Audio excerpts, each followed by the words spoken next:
গল্প রাজা হরিশ্চন্দ্র।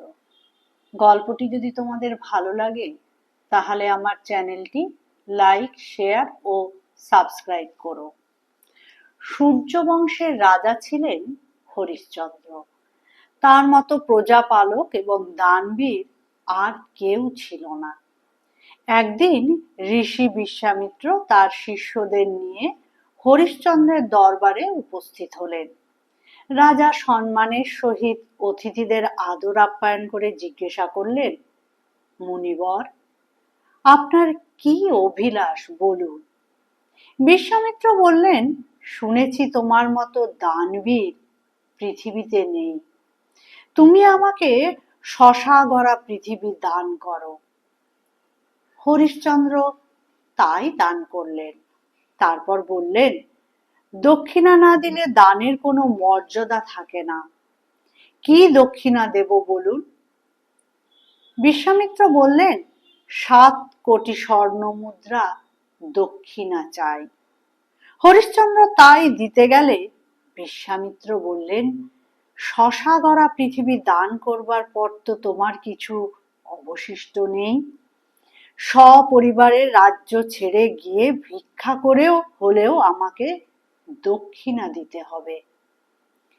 সত্য রক্ষার জন্য হরিশ্চন্দ্র স্ত্রী পুত্র নিয়ে রাজধানী ত্যাগ করে বারাণসীতে আশ্রয় নিলেন। কিভাবে বিশ্বামিত্রকে দক্ষিণা দেবেন সেই চিন্তায় তিনি অধীর। এক ব্রাহ্মণের কাছে পত্নী শৈবাকে বিক্রি করলেন। শৈবার অনুরোধে তার পুত্রকেও সঙ্গে থাকতে দিতে রাজি হলেন ব্রাহ্মণ।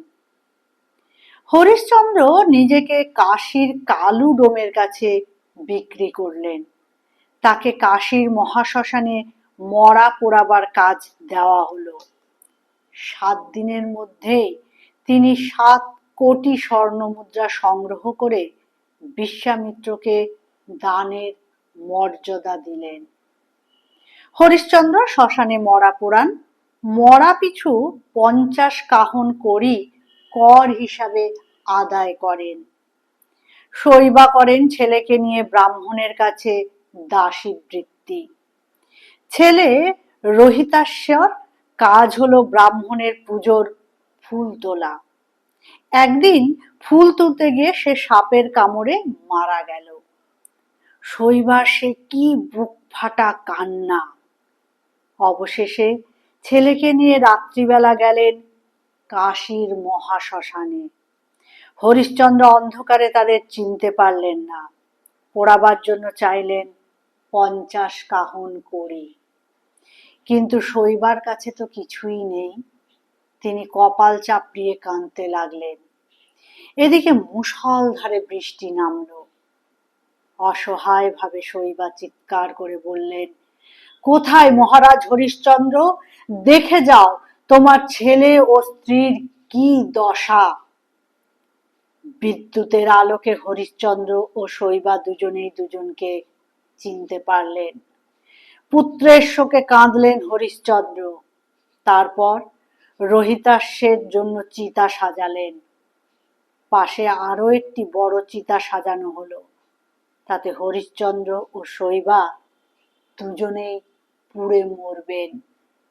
এমন সময় স্বয়ং ধর্মরাজ সেখানে এসে উপস্থিত হলেন।